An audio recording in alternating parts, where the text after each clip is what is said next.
Hello friends, delish Marathi किचनमध्ये सगळ्यांचे स्वागत आहे। आज आपण पावसाळ्यात करता येण्यासारखी एक खास डिश बघणार आहोत, पनीर कोळीवाडा। अगदी क्रिस्पी आणि आतले पनीर सॉफ्ट अशी ही डिश आहे। चला तर मग रेसिपीला सुरुवात करूयात। बरोबर पाव किलो पनीर घेतले। हे पहा, ह्या शेपमध्ये कट केले। तुम्ही तुमच्या आवडीच्या शेपमध्ये कट करू शकता। कॉर्नफ्लॉवर घ्यायचं आहे, 4 चमचे कॉर्नफ्लॉवर। हे बघा, ह्या साईजच्या चमच्याने मी 4 चमचे कॉर्नफ्लॉवर घेतले। चवीपुरतं मीठ आहे आणि अगदी थोडासा सोडा आहे। सोड्याचं प्रमाण अगदी थोडंसं घ्या, नाहीतर रेसिपी बिघडू शकते।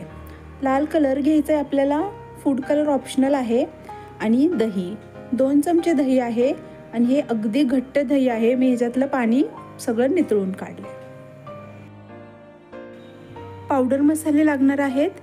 हे पहा, ह्या साईजच्या चमच्याने मी हे सगळे पावडर मसाले घेतलेले आहेत। बेसन 1 चमचा, धने जिरे पूड 1 चमचा, चाट मसाला 1 चमचा, तिखट पावडर 1 चमचा आणि आलं लसूण पेस्ट। आता एका मोठ्या बाउलमध्ये सगळ्यात आधी दही घ्या। ह्या दह्यातलं मी सगळं पाणी काढलेलं आहे। जेवढं पाणी दह्यातलं निघालेलं असेल तेवढी आपली रेसिपी चांगली होईल, ठीक आहे। आता आपण याच्यामध्ये हे सगळे मसाले मिक्स करून देऊ। आलं लसूण पेस्ट ही आपल्याला याच्यामध्ये घालून घ्यायची आहे, ठीक आहे। आता आपण याच्यामध्ये कॉर्नफ्लॉवर, मीठ आणि सोडा हे सगळं घालून घेऊ।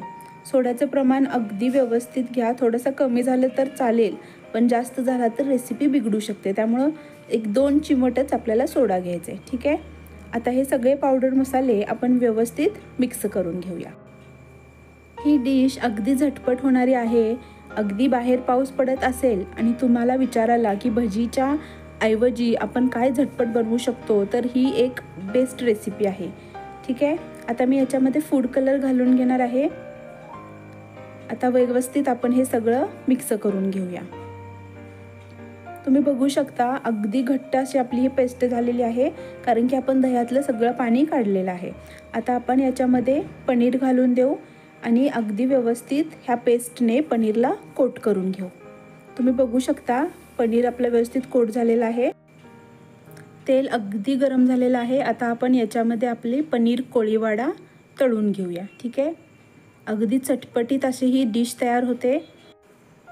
बाहेरून छान क्रिस्पी आणि आतून सॉफ्ट अशी ही आपली पनीर कोळीवाडा आपण डिश बनवलेली आहे।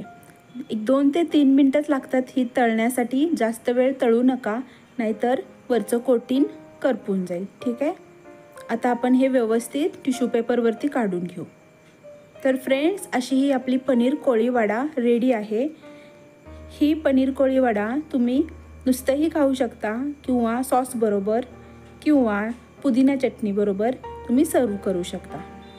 फ्रेंड्स, माझं चॅनल नवीन आहे। रेसिपी आवडली असेल तर प्लीज लाईक करा, शेअर करा, सबस्क्राईब करा। ही पनीर कोळीवाडा डिश बघितल्याबद्दल थँक्यू सो मच।